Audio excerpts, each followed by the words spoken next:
What's up, guys? And yeah, you read that title correctly. Ready to Die is going to have a summer event this year. So not only are we going to get our alpha release, but we're getting a summer event to go along with it. And I'm actually very excited for how it's going to turn out. Now, over the last week and a half, a lot of leaks were provided to the community through the Discord server. Now, just like usual, I'm going to be showing these leaks and providing my thoughts and opinions on them. The first thing I'm showing you all is the new summer boss quest, known as Wipeout Rehydrated. Thanks to the Ready to Die wiki, we also know what's gonna be in Wipeout Rehydrated. The first obstacle is a slide that trips you when you make contact with it.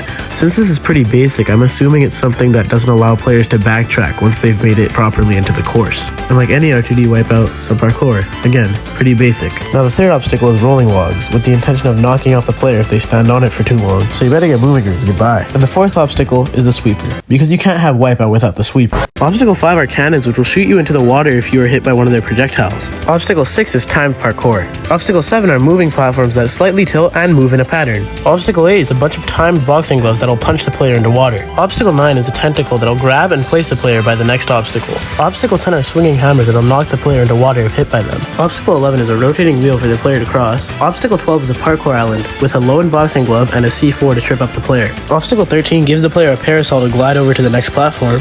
And Obstacle 14 is a jet ski ride, which will take the player to the finale of Wipeout Rehydrated, a button that spawns 40 tickets and activates the boss. While I was editing, a new obstacle got added in between, being Obstacle 6, the wet floor, which contains pools of water that the player can trip over, and a giant fist that comes out of the ground on a second platform.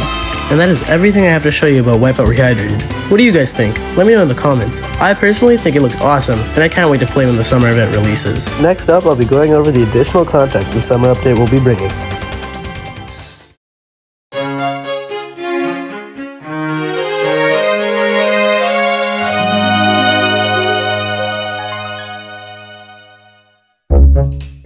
First up are the 3 swim rings, Penguin, Giraffe, and Frog. Or more accurately, Giraffe, Froggo, and Penguin swim ring. I don't know much about these event armors, but I think they're a great way to fit the summer theme. Next up, we have a mount leak, the Mini Crab. The Mini Crab is a quick mount, which makes it great for getting around.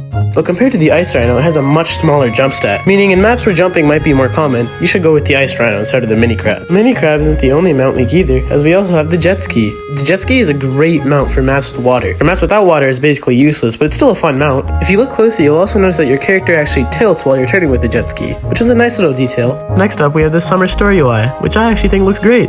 And now that I've covered almost everything that the summer event is going to be bringing us, it's time to cover what Alpha is going to be bringing us.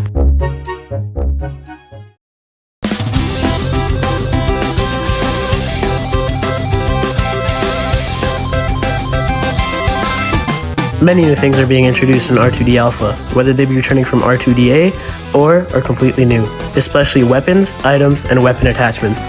And when it comes to weapons, you'll be glad to know that ADS is in the game. Aim Down Sights, more commonly known as ADS, is the first-person shooting mode that you can see within R2DA and now R2D. It is accessed by simply just going first-person in Roblox, and is pretty useful for far-range weapons. Not only is ADS coming with weapons, but skin crates are also coming with weapons. Because what would R2D be without gambling? Not only are we getting weapon skin crates, but we're also getting mount skin crates, which means, you guessed it, mount skins. A great example of a mount skin could be the Ice Rhino skin we got out of the gold gift, or the various food items that are skins for Cheese Cat.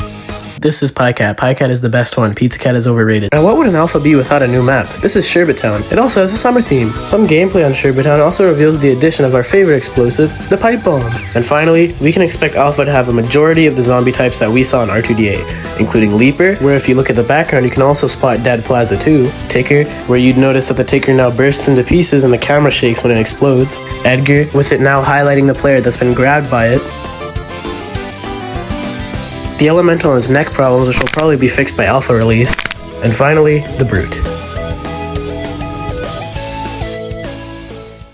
So, we know that Alpha is going to contain a lot of content, especially thanks to the summer update, and as much as I'd love to sit here and talk about it with you all, I'm clean out of leaks, so later!